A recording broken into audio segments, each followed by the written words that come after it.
بسم اللہ الرحمن الرحیم۔ السلام علیکم ناظرین، آپ کو ہمارے چینل نصیحت پر خوش آمدید۔ ناظرین، آج ہم آپ کو ایک اور قرآنی واقعہ کے بارے میں بتائیں گے جس میں بنی اسرائیل پر اترنے والے ایک آسمانی دسترخوان کا ذکر ہے۔ اس دسترخوان میں کون کون سے کھانے شامل تھے اور اس کے علاوہ بھی بہت ساری معلومات شامل ہیں۔ آپ سے گزارش ہے کہ ویڈیو آخر تک ضرور دیکھیے گا، اور اگر آپ نے ابھی تک ہمارے چینل نصیحت کو سبسکرائب نہیں کیا تو سبسکرائب کے بٹن پر کلک کر کے سبسکرائب کر لیں اور ساتھ والے بیل آئیکن کو بھی دبا دیں۔ جزاک اللہ۔ چلیں شروع کرتے ہیں آج کا قرآنی واقعہ۔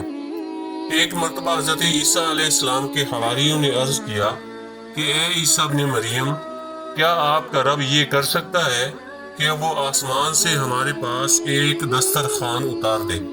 تو حضرت عیسیٰ علیہ السلام نے فرمایا کہ اس طرح کی نشانیاں طلب کرنے سے اگر تم لوگ مومن ہو تو خدا سے ڈرو۔ یہ سن کر حواریوں نے کہا کہ ہم نشانی طلب کرنے کے لیے یہ سوال نہیں کر رہے، بلکہ ہمارا مقصد یہ ہے کہ ہم شکم سیر ہو کر خوب کھائیں اور ہم کو اچھی طرح آپ کی صداقت کا علم ہو جائے، اور تاکہ ہمارے دلوں کو قرار آ جائے اور ہم اس بات کے گواہ بن جائیں، تاکہ بنی اسرائیل کو ہماری شہادت سے یقین اور مکمل اطمینان حاصل ہو جائے اور مومنین کا یقین اور بڑھ جائے اور کفار ایمان لائیں۔ حواریوں کی اس درخواست پر حضرت عیسیٰ علیہ السلام نے بارگاہ خداوندی میں اس طرح دعا مانگی جس کا ذکر قرآن پاک کے پارہ 7 سورہ مائدہ کی آیت نمبر 114 میں اس طرح ہے۔ ترجمہ: عیسیٰ بن مریم نے عرض کی، اے اللہ، اے ہمارے رب، ہم پر آسمان سے ایک دسترخوان اتار دے جو ہمارے لیے اور ہمارے بعد میں آنے والوں کے لیے عید اور تیری طرف سے ایک نشانی ہو جائے، اور ہمیں رزق عطا فرما، اور تو سب سے بہتر رزق دینے والا ہے۔ حضرت عیسیٰ علیہ السلام کی دعا پر اللہ تعالیٰ نے فرمایا کہ دسترخوان تو اتار دوں گا، لیکن اس کے بعد بنی اسرائیل میں سے جو کفر کرے گا میں اس کو عذاب دوں گا کہ تمام جہان والوں میں سے کسی کو ایسا عذاب نہیں دوں گا۔ چنانچہ اللہ تعالیٰ کے حکم سے چند فرشتے ایک دسترخوان لے کر آسمان سے اترے جس میں 7 مچھلیاں اور 7 روٹیاں تھیں۔ حضرت ابن عباس رضی اللہ عنہما سے روایت ہے کہ فرشتے دسترخوان میں روٹی اور گوشت لے کر آسمان سے زمین پر نازل ہوئے، اور بعض روایتوں میں یہ بھی آیا کہ تلی ہوئی ایک بہت بڑی مچھلی تھی جس میں کانٹا نہیں تھا، اور اس میں سے روغن ٹپک رہا تھا، اور اس کے سر کے پاس نمک اور دم کے پاس سرکہ تھا، اور اس کے ارد گرد قسم قسم کی سبزیاں تھیں، اور 5 روٹیاں تھیں۔ ایک روٹی کے اوپر روغن زیتون، دوسری پر شہد، تیسری پر گھی، چوتھی پر پنیر، 5ویں پر گوشت کی بوٹیاں تھیں۔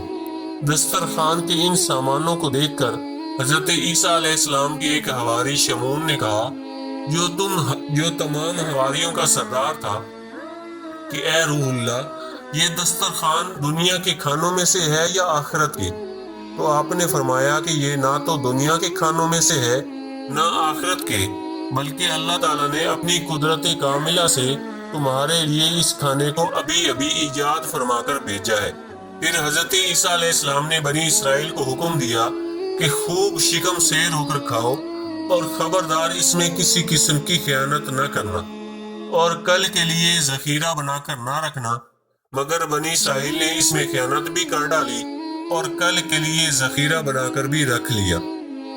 اس نافرمانی کی وجہ سے اللہ تعالیٰ کا ان لوگوں پر یہ عذاب آیا کہ یہ لوگ رات کو سوئے تو اچھے خاصے تھے، مگر صبح کو اٹھے تو مسخ ہو کر کچھ خنزیر اور کچھ بندر بن گئے۔ پھر حضرت عیسیٰ علیہ السلام نے ان لوگوں کی موت کے لیے دعا مانگی تو تیسرے دن یہ لوگ مر کر دنیا سے نیست و نابود ہو گئے، اور کسی کو یہ بھی نہیں معلوم ہوا کہ ان کی لاشوں کو زمین نگل گئی یا اللہ نے ان کو کیا کر دیا۔ اللہ تعالیٰ نے اس عجیب اور عظیم الشان واقعہ کا تذکرہ قرآن مجید کی سورہ مائدہ میں فرمایا ہے، اور اسی واقعہ کی وجہ سے اس سورت کا نام مائدہ رکھا گیا۔ مائدہ دسترخوان کو کہتے ہیں۔ دوستو، اس واقعے سے ہمیں بہت سی عبرتیں اور نصیحتیں ملتی ہیں، جن میں سے یہ 2 سبق تو بہت واضح ہیں۔